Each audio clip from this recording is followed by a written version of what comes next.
I'm Abby, and I'm here to talk about the Bridge to Africa EPICS team and our work so far in the semester. So, our community partner is Bridge to Africa, a nonprofit organization based in Johannesburg, South Africa. Our main contact with them is Justice Gumbochuma, who is their director. Bridge to Africa as an organization does a number of different projects, but specifically focusing on enhancing communities through technology and education in a variety of different projects and methods. Specifically for our project, Bridge to Africa has partnered us with the Sibonile School for the Visually Impaired, which is a school that teaches primary students who are blind or visually impaired in South Africa. There are a number of schools like this in the area, but specifically they've tasked us with helping develop tools to help their students learn, specifically accessing the internet.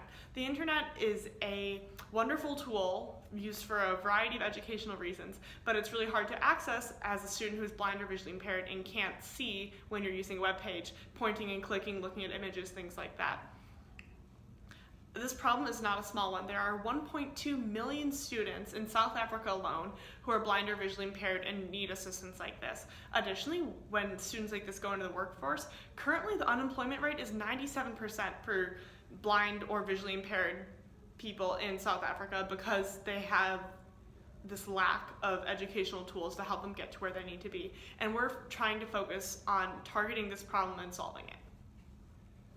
So our thought process when looking at a solution for this problem was to see what is the problem currently with students using the internet.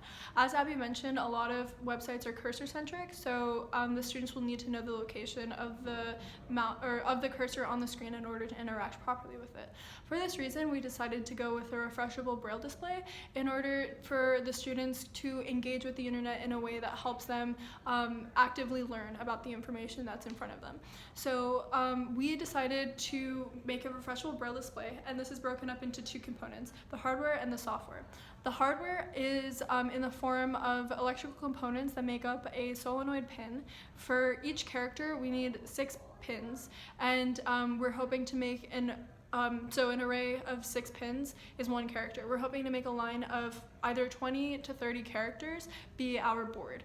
So on the hardware side, we are looking to also include a speaker so that they can retain things faster by interacting directly with it as well as hearing it.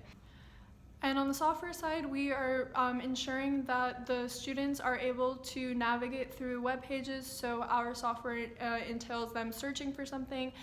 They're able to select based on a description that we give, and that information is translated into Braille so that they can interact directly with it. We needed to make sure that our solution was cost effective because we are helping students in a very rural area in a developing country, and we needed to make sure that it was engaging because the problem that we're seeing with current solutions such as screen readers is that they lead to passive learning, and so this is why the students are not getting as much of an educational immersion as the students with normal vision.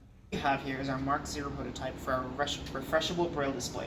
Now what we have is a 1 character 6-pin configuration, and once I plug this in here, you can see the different pins moving and oscillating through the different characters. Now this is driven through 2 microcontrollers and 6 solenoids in this 3x2 pattern here. This is our software side of our prototype. So when you start the program itself,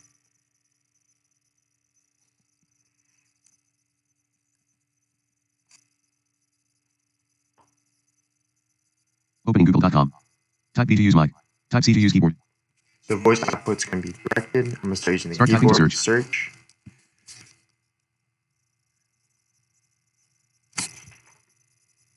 Sear change ASU. https://www.asu.edu. https://asunow.asu.edu. https://my.asu.edu. Press and click on the first link. Skip to main content. Search. Report an accessibility problem. And the whole goal Menu. of the Sign in prototype is /sign to out. be able to Sign in. search the internet Navigation for entire university. without using the ASU actual home. keyboard. News / In the events. future, we hope Academics. to use Research. Raspberry Pi and Athletics. Arduino Alumni. to connect this Giving. information from President. the web page About ASU. onto the By ASU. board itself. Colleges and schools. Arts and sciences. Hi, so our next steps include adding different buttons and shortcuts to our hardware prototypes, as well as testing the different hardware models that we have. After this, we're planning on integrating the hardware and software in order to create one fully functioning final prototype, which we'll be able to build more tests on from there.